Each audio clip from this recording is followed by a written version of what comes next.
sidang hari ini masih ditunda karena panggilan pada tergugat satu sebagian kan tidak diketahui alamatnya. Karena tidak diketahui maka berdasarkan hukum acara perdata panggilan itu mesti dipanggil melalui mass media atau koran ataupun pengumuman di radio. Oleh karena itu persidangan ini ditunda selama 1 bulan. 1 bulan hukum acaranya begitu, jadi sampai dengan tanggal 12 Mei. Kemarin putus juga sudah Iya. kecewa nggak sih? Sebetulnya kita kecewa sih kenapa mesti ditunda begitu lama, tapi hukum acaranya mesti mengangkat demikian aturannya hukum acaranya. Berarti bisa dibilang pihak tergugatnya gaib ya beberapa. Ya, bukan dipanggil, mungkin dia nggak tahu, kita nggak pernah baca Quran atau apa bagaimana. Mungkin di sini kan di kabupaten ya, tapi kalau dijalankan dipanggil mereka bisa lihat di waktu. Kalau secara Tanya Wayo. Kenapa? gugatan balik. Ya kalau dia gugat balik, kalau dia ada bukti-bukti yang canggih yang betul-betul ada. Tapi kalau dia nggak ada gugat balik, ngaco aja itu namanya. Ini kan udah jelas ya kemarin suratnya bahkan dan Ya kalau sertifikat ganda kan bisa dibatalkan. Tapi mesti sidang sampai Uang mana, Ji? Agung.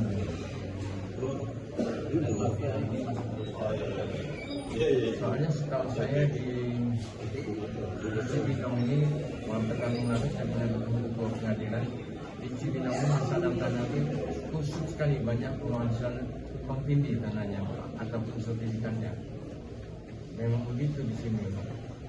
Bang itu kan biasanya dalam kasus tanah nih Bang ya. Melihat hal ini seperti apa Bang? Ya, saya mau luruskan tadi dulu soal pembatalan sertifikat. Saya mau sampaikan bahwa sertifikat Atta Larissa tidak pernah dibatalkan. Yang digugat itu ada 5 AJB, 4 AJB sudah dibatalkan, 1 AJB tidak dibatalkan.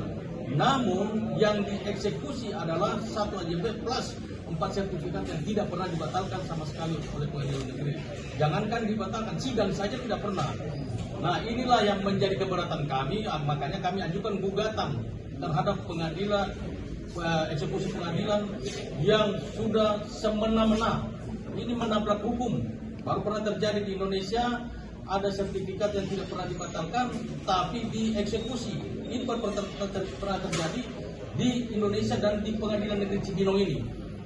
Oleh sebab itu, saya berharap kepada Bapak Presiden Republik Indonesia dan juga Mahkamah Agung, Dewan Pengawas, Komisi Yudisial, tolong ini diperhatikan. Kenapa? Karena ada dugaan mafia peradilan di sini.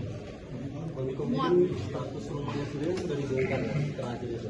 Itu kira-kira kerugiannya berapa dan apakah itu tertuang dalam gugatan kali ini? Kerugiannya lebih kurang sekitar 6 miliaran. Makanya klien kami ini kan klien kami sampai kena mental. Atta Larissa nggak datang hari ini kan dia sakit. Bukan dia sengaja tidak mau datang, tapi karena dia sakit makanya dia nggak datang. Ini karena kena mental betul-betul. Tapi kan berbicara mafia peradilan berarti di sini juga ada unsur mafia tanah.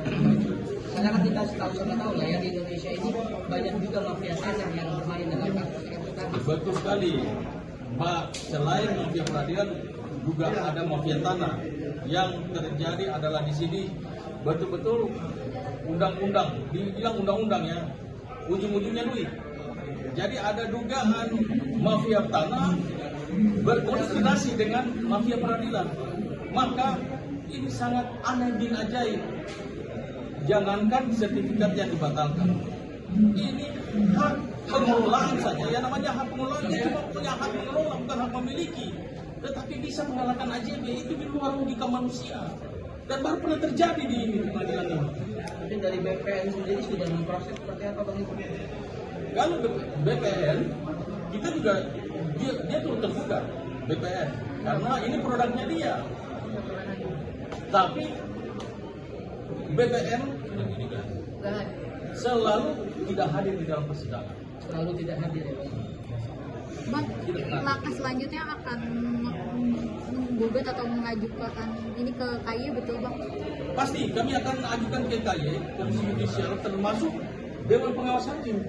Jadi bukan ke KAI aja, tetapi Dewan Pengawas Hakim, karena perilaku decision maker atau pengetok palu di pengadilan seluruh pengadilan, jadi bukan cuma di Cibinong ini saja, tapi seluruh pengadilan yang di Indonesia, supaya ketika kami minta untuk dieksaminasi, dan kalau terjadi pelanggaran maka harus dihukum, harus ditindak tegas, agar supaya ada efek jerah bagi hakim-hakim yang lain. Langsung mengundang BPN langsung. Karena produknya produk BPN. Produknya itu ya. Iya betul. Berarti hak pengelolaan itu dikeluarkan oleh BPN atau apa? Kan ini kita bicara apa ya, Pak? Jadi kenapa kita membuat BPN? Karena sertifikat Atalarik, sertifikat Atalarik itu kan produknya BPN. Jadi BPN juga kita minta pertanggungjawaban. Kenapa sertifikat ini bisa dieksekusi oleh pengadilan? Jadi harusnya pada saat cost clearing di gugatan yang lalu, itu BPN harus adil, ikut campur gitu, bahwa ini sertifikat tidak pernah dibatalkan. Nah itu tujuan kami sekarang buat BPN.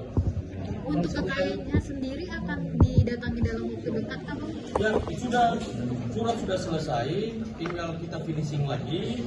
Kemudian kami akan segera masukkan ke Komisi Yudisial dan Hakim Pengawas di Mahkamah. Oke. Mungkin kemarin akan mengirim surat ke KDM dan Presiden sebagai Ya, kita sudah ada rencana juga untuk bersurat ke KDM, karena ini wilayah hukumnya KDM, makanya kita mau berharap supaya KDM juga bisa mengetahui masalah yang terjadi yang ditimpa oleh warganya, di mana warganya sedang mendapatkan suatu perbuatan ketidakadilan. Bisa dibayangkan, sertifikat tidak pernah masuk dalam gugatan, sertifikat tidak pernah dibatalkan, tetapi bisa dieksekusi oleh Pengadilan Negeri Cibinong. Bayangkan, bisa dibayangkan, sertifikat tidak pernah masuk dalam gugatan, sertifikat tidak pernah dibatalkan, tetapi bisa dieksekusi oleh Pengadilan Negeri Cibinong. Itu di luar nalar manusia. selain ke KAI sama tadi ke Badan Pengawasan Hakim, mungkin selanjutnya langkah apa ya bang yang mau dilakukan sama abang? Kami akan juga meminta dalam 1-2 bulan ke depannya, kami ingin ke Komisi 3 DPR RI untuk RTP, rapat dengan pendapat, agar supaya hakim-hakim yang memutuskan perkara ini dipanggil juga, diminta pertanggungjawaban atas putusan mereka ini. Kenapa bisa putusannya seperti ini, gitu loh. Mungkin untuk saat ini status tanahnya itu sudah apakah disegel atau dapat tanah ini sudah dipagar sama tergugat satu.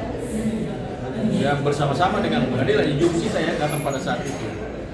Waktu itu Atalarik mereka mengadakan perlawanan karena dia merasa bahwa sertifikat dia ini tidak pernah dibatalkan dan tidak pernah masuk juga dalam gugatan. Kenapa disita gitu? Oke, kondisinya sejauh ini hancur mentalnya berarti. Atalarik down, betul-betul down.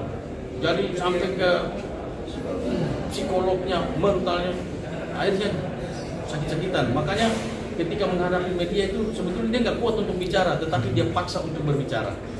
Nah, kita selalu kuat-kuatin dia. Kasihan, betul-betul terjolimi. ada pesan nggak bang dari Bang Atalarik sebelum gugatan hari ini?